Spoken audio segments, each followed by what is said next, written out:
Hi, everybody. We are getting started with laughter, of course, which is the best place to start. Welcome to the show. If I can get through this episode without crying, it will be a true miracle. You will be witnessing a miracle right in front of your Facebook page. So I would like to welcome to the show Cynthia Sucich, who I first called Cynthia Rosa because that's how long I've known her. Welcome to the show, Cynthia. Thank you, Sharon. I'm so glad to be here. Oh, I'm so glad. So many people are going to finally get to see what I'm talking about when I talk about Cynthia. All right, so I'm going to set the framework up of how I met Cynthia and why I was so attracted to Cynthia. And then we're going to let it flow. That sound good? Flowing is good. Love it. We're flowing. So many moons ago, I was in my, many. I think I was 23 when I met you. Wow. I know, I'm 47. So yeah, I was living in Long Beach, Long Island. And I went to a place and Cynthia was speaking. Now, I went to this place every Saturday morning at 10 a.m. And this woman that was in front of me had the energy of I don't know what and the confidence of I don't know what. But I was sitting in the room going, I want to be like her. That's what I want. I want to be able to talk about all of my mistakes and my problems in my life and things that I was ashamed of and still look confident. And that's what you did. You went from one side of the room to the other. Your hands were flowing. And then I think I met with you and I told you my whole life, like the first time. I'd never told anybody. So thank you. So that's how I met Cynthia. Thank you for trusting me. Thank you for trusting me. Yeah, well, and since then we've been on a very long journey together. Cynthia has been my confidant, my mentor, my person I call when I want to hear the truth. True. Yes.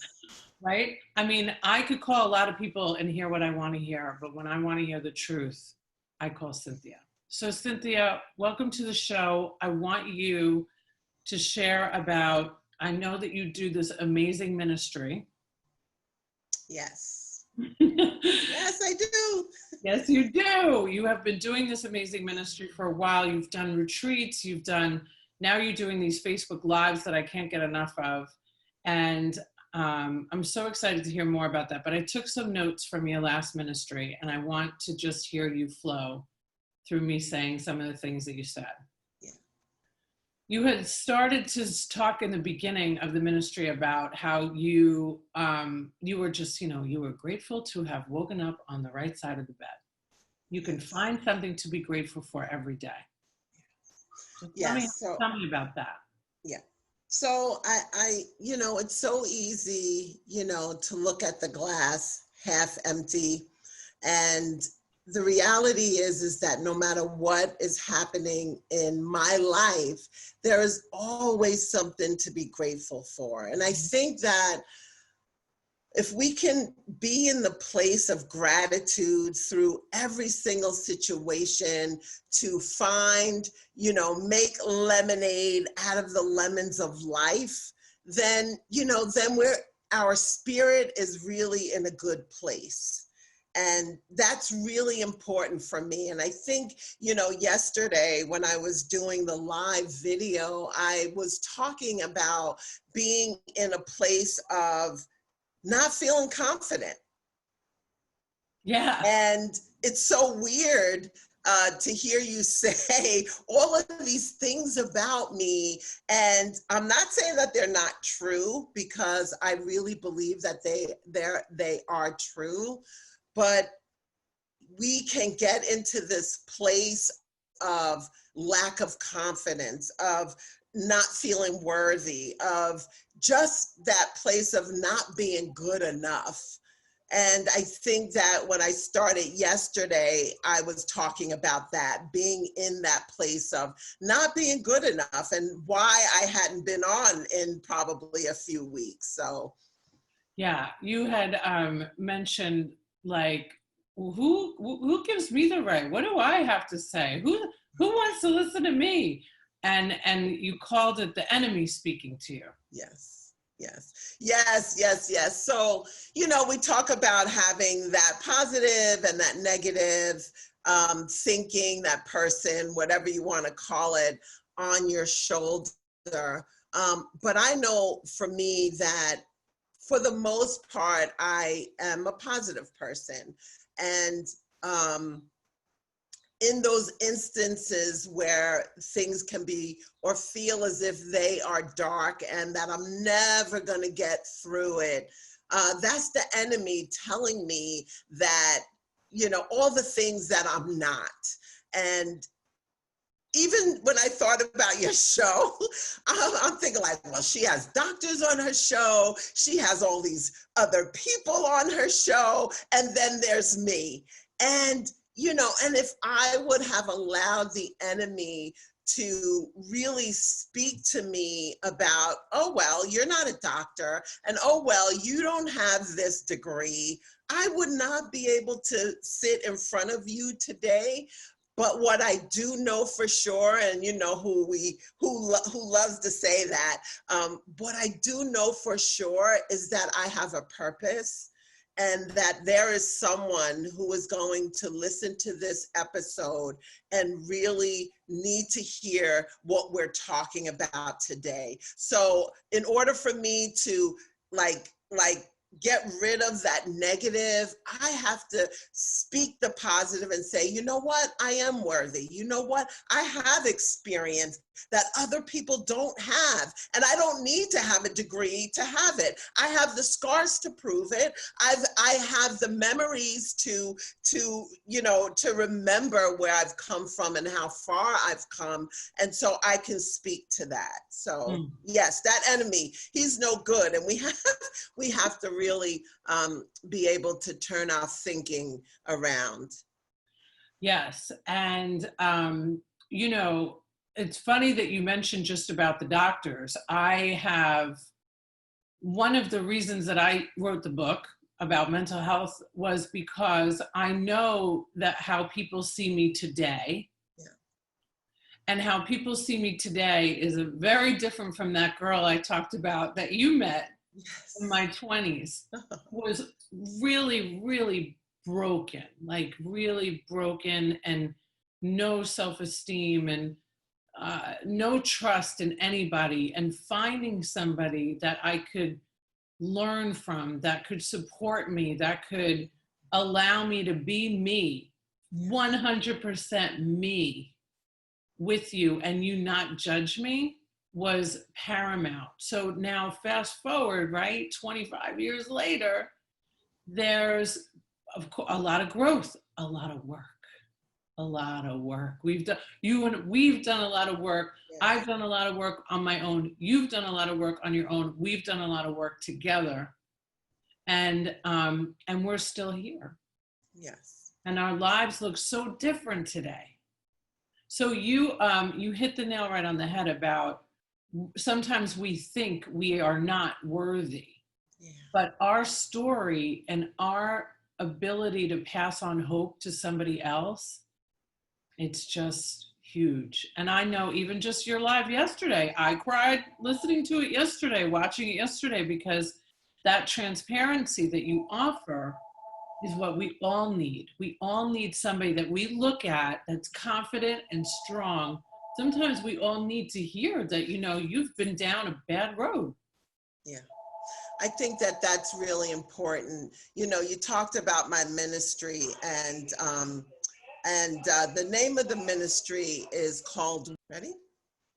So you talked about my ministry, and it's called Wings, and it's WINGSS, and it stands for Women in Need Growing Spiritually Strong. And the way that came about is that I really realized that, like, you can't give away something that you don't have. And I just remember going through all of the things that I went through, and crawling my way through, and crying my way through, and rising up out of the ashes. And that's why I can sit here before you today and talk about my experience of not feeling worthy, my experience of feeling as if I had to accept things always the way that people wanted to offer them to me. And when I think about our relationship, Sharon, I think about both of us growing together. And I remember just speaking to you and speaking into your life about, Sharon, you deserve more. Sharon, you are worthy. Sharon, you know, like we say, like, if you don't want to be a doormat, get up off the floor. You know, you don't have to do these things. But how could I have ministered that to you if someone didn't minister that to me? So I think about where you are today in your book, and your transparency, and how important that is to let people know that, guess what? I get it. You're not alone. You know, you said that this is the National Minority Mental Health Month.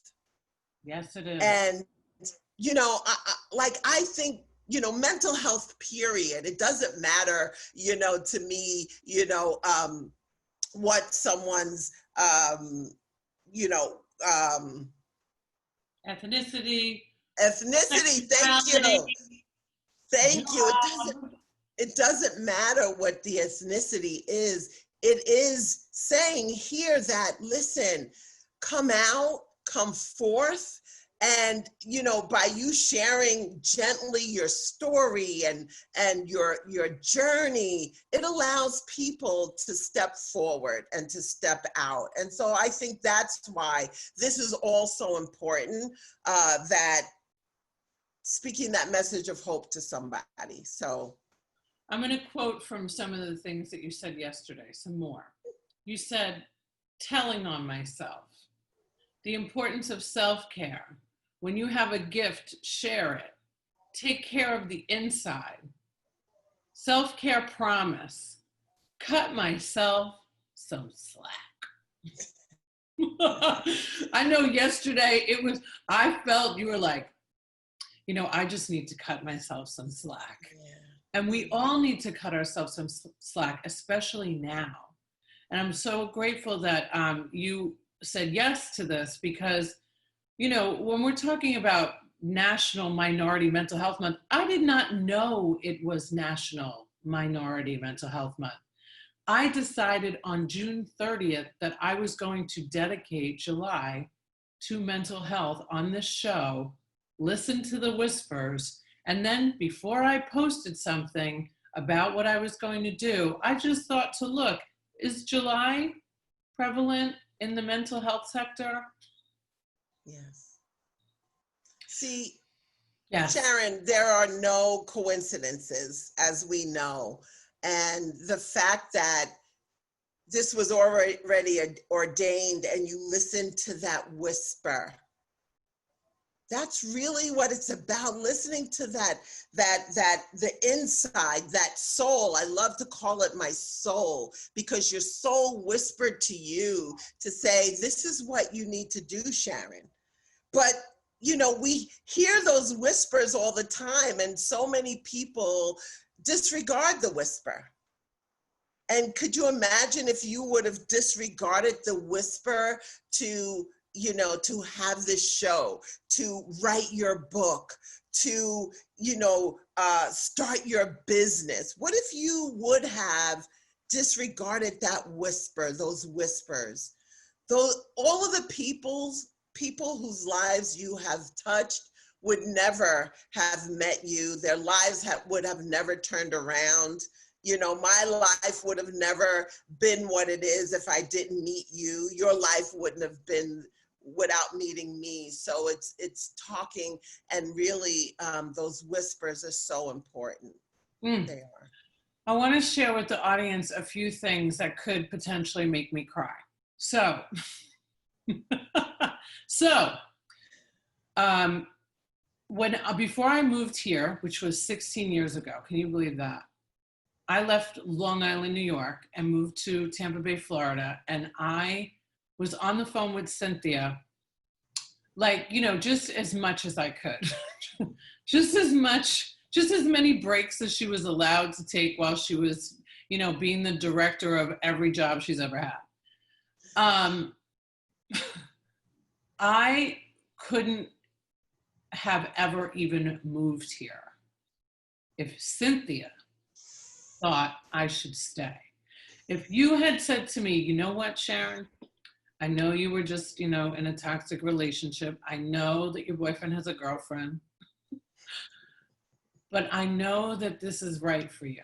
I would have never left. Because I think that everybody needs that someone in their life that I knew, even if I wanted so desperately to go, I knew that you had already known the patterns of my life. Yes. So if you thought I was going to be hurting myself by making that move, you would have probably begged me to stay, right? Oh, absolutely. You were so brave. Hmm. You know, when I think about mentorship and when I think about relationships, it's a give and take. And there's no hierarchy in relationships like we have. We help each other. And I remember that day when we talked about it. And I was just thinking about, wow, how brave is she? How brave you were to just pick up with a knapsack and just go.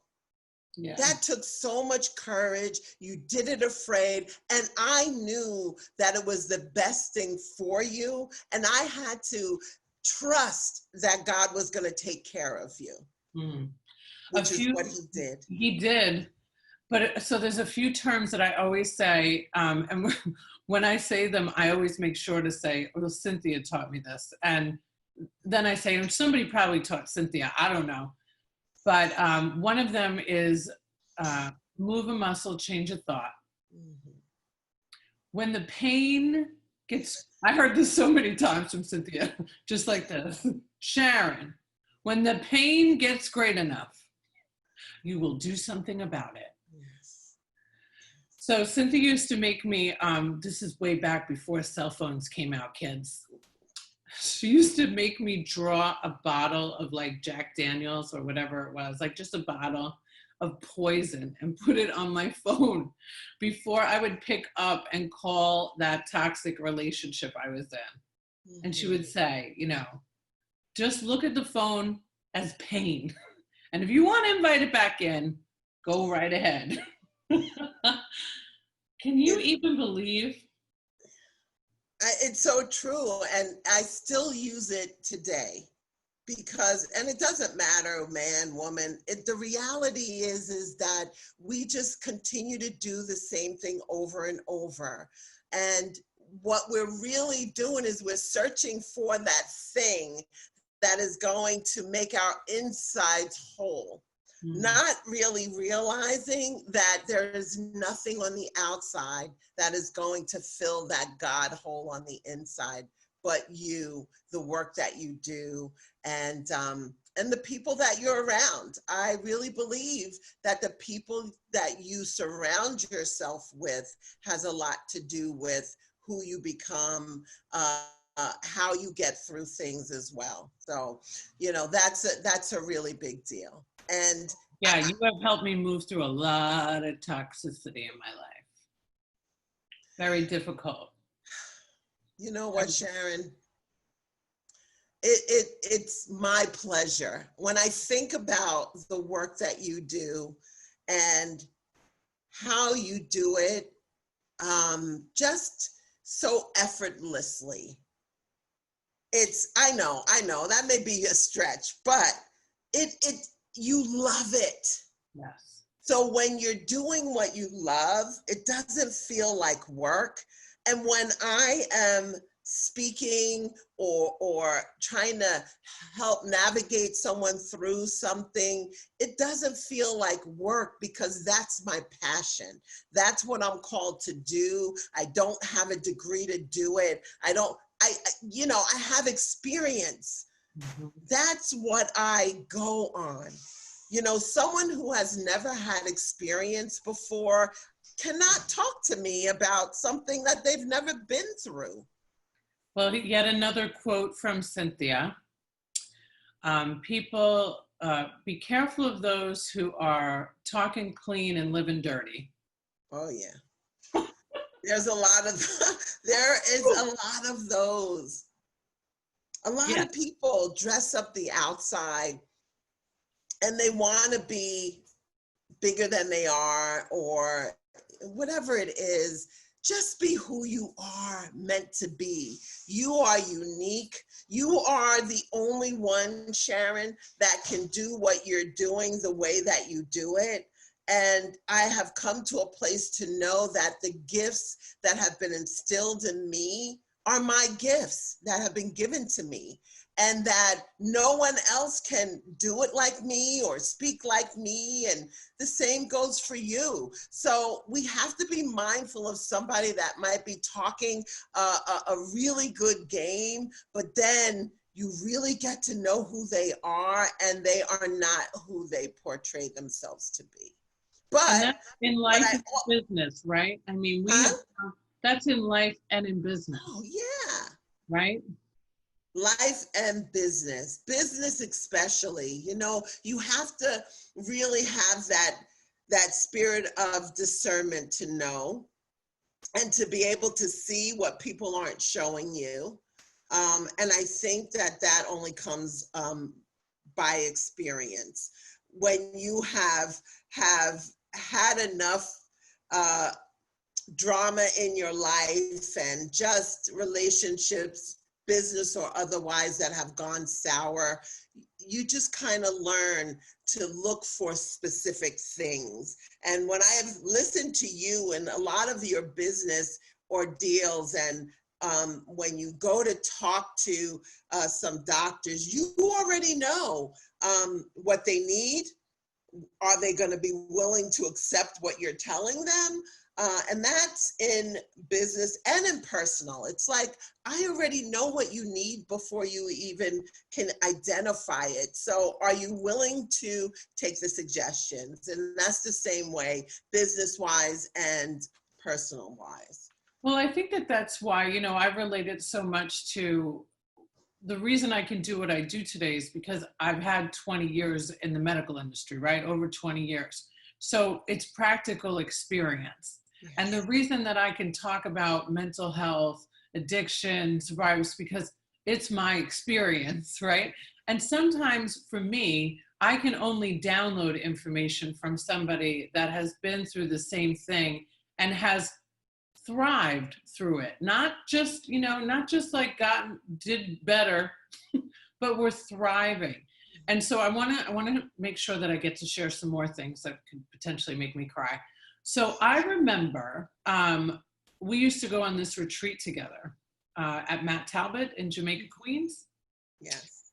And I remember, I had been through some real serious unfortunate relationships before I met, your favorite wagon wheel husband that I have today, which I know you're sad that it closed, but it did. I am. I know. So is he. I think that when you were ready to get married and you made that decision, that's what was going to happen, and you went on this retreat, and you, in front of me, now, you as my mentor, right? And this is why I love our relationship. We've been so transparent. It's never been like you just have to show up like the person that has more experience. No, you let it all out in this retreat, and you let go of something and kept saying, if it's meant to be, it's going to come back to me. the way God has intended it to be. Exactly. And I learned so much from watching you go through that. And now, of course, you're married because, why wouldn't he come running back to you? Duh. But that was a beautiful lesson too, to really work on, you knew you had to work on self. Yeah. Yeah, I did. That was probably one of the hardest things that I really had to grow through. And I remember hearing someone tell a story about loving this man and being in this relationship, and how she had to let go of something that she loved. And I, at that point when she said it, I'm like, why would you do that? Like, I didn't understand that. And sometimes people will say things, you just need to put it away because you might need it a little bit later. Mm-hmm. And what I didn't realize is that when I wanted to get married and my now husband didn't want to get married, I understood it. I understood what she meant when she said, I loved him, but I loved myself more. And oh my God, it was like, it was the most scariest thing. But I also knew that as much as I loved him and I wanted a relationship and I wanted to be married to him, and while he didn't, I knew that I was worthy. And P.S., he's my husband now for 16, 17 years. So yes. Whatever.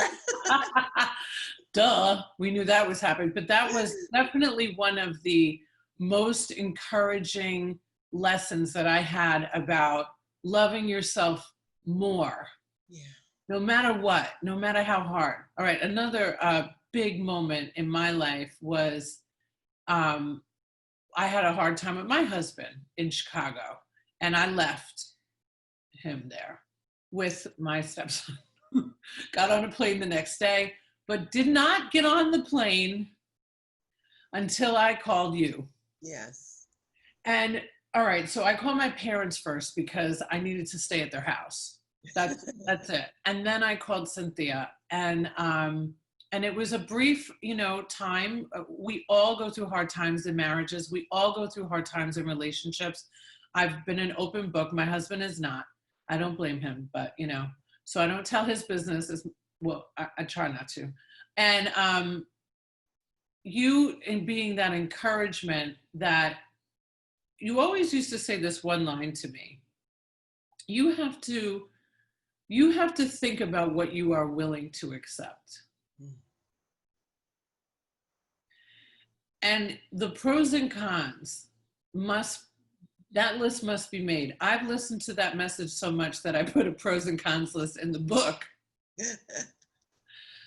Because I think that lesson is so important. Like, what are you willing to accept?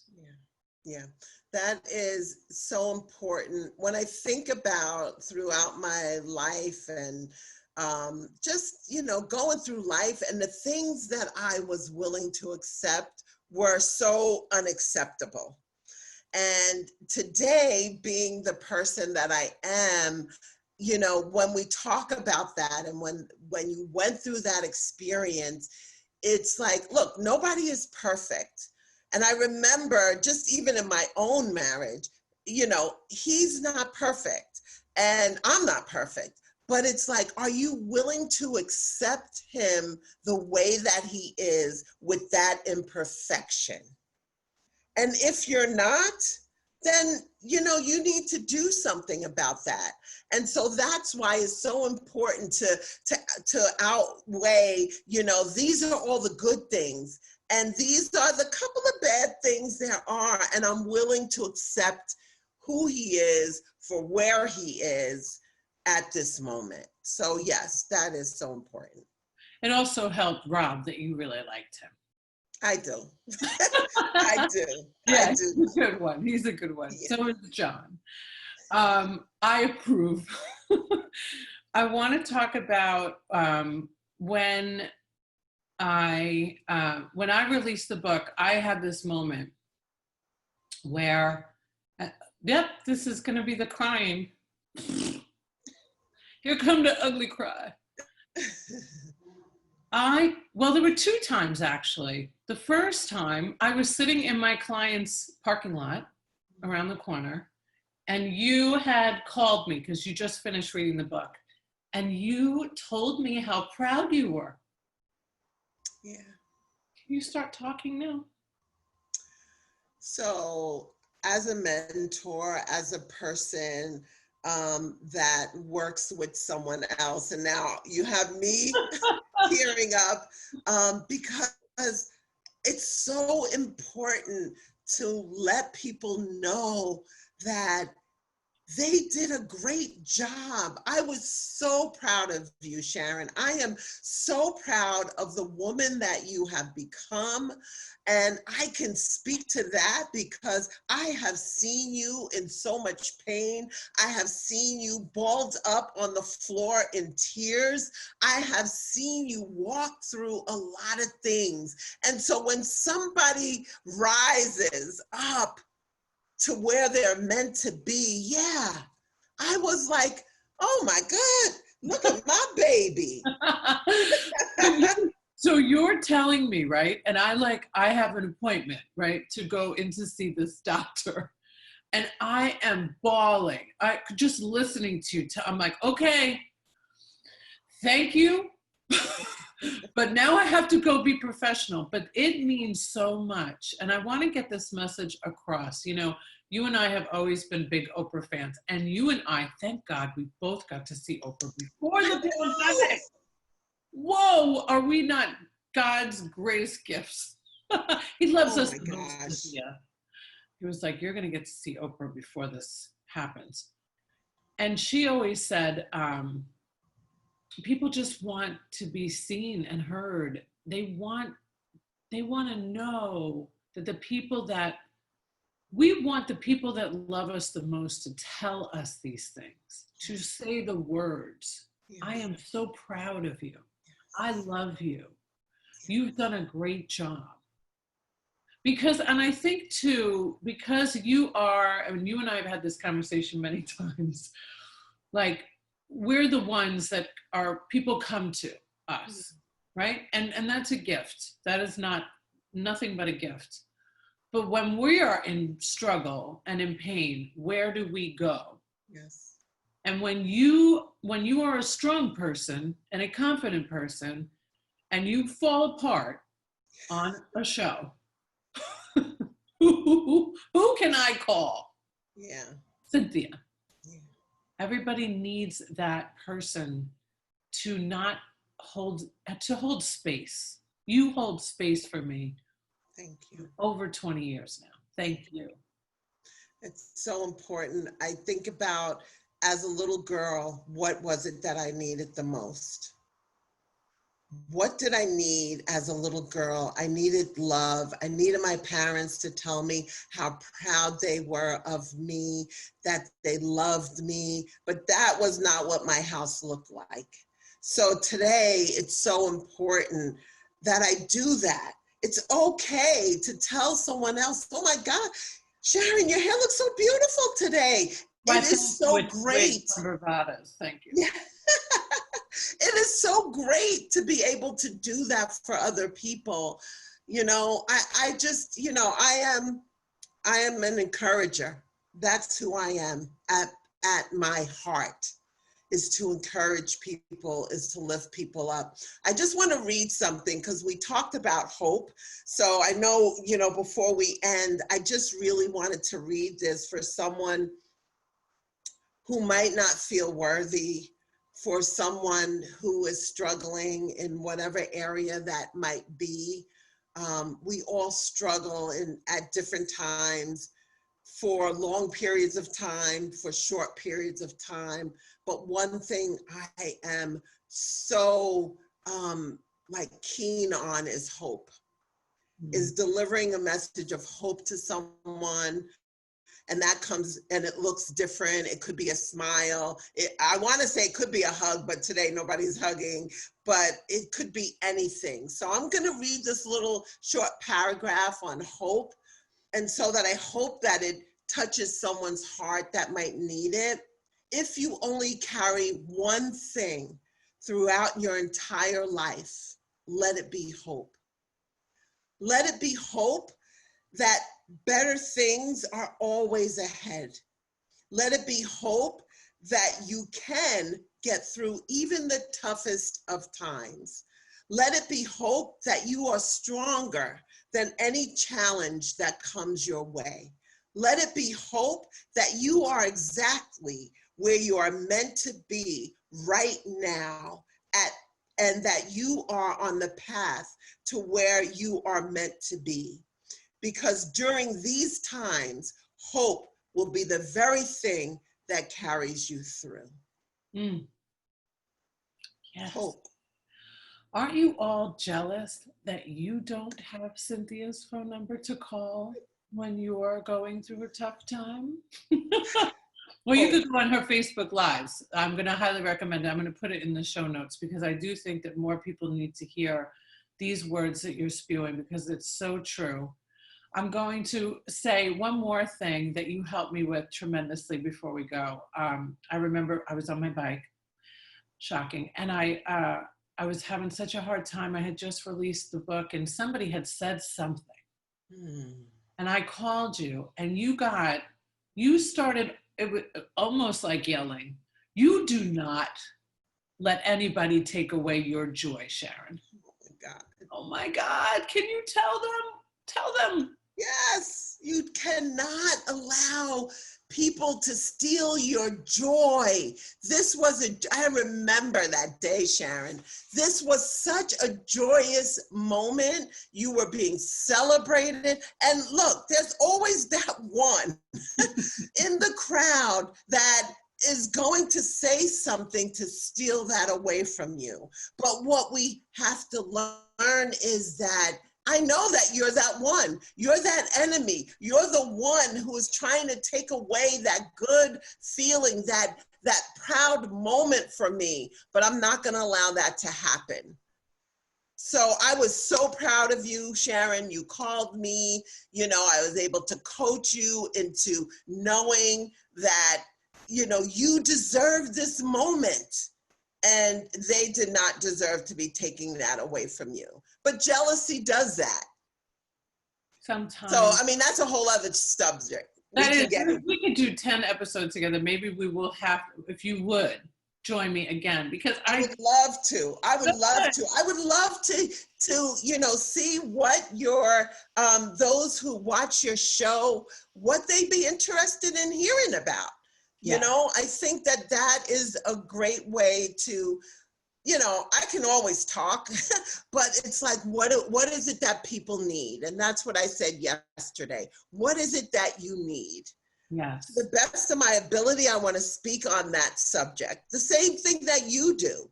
Yes. It's about what people need. It is, because just like you said, I did not start doing this show because I had nothing else to do.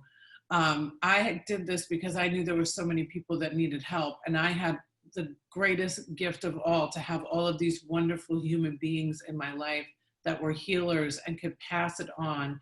It does not have to be through my mouth all the time. Yes. It needs to come from a collaborative source and force. And I do know, this being Minority National Mental Health Month, I have heard it from others, especially from Black men and Black women who are being taught that therapy isn't good. You got to just go to the church, that we shouldn't, right? I know you're rolling your eyes now. You might not see, right?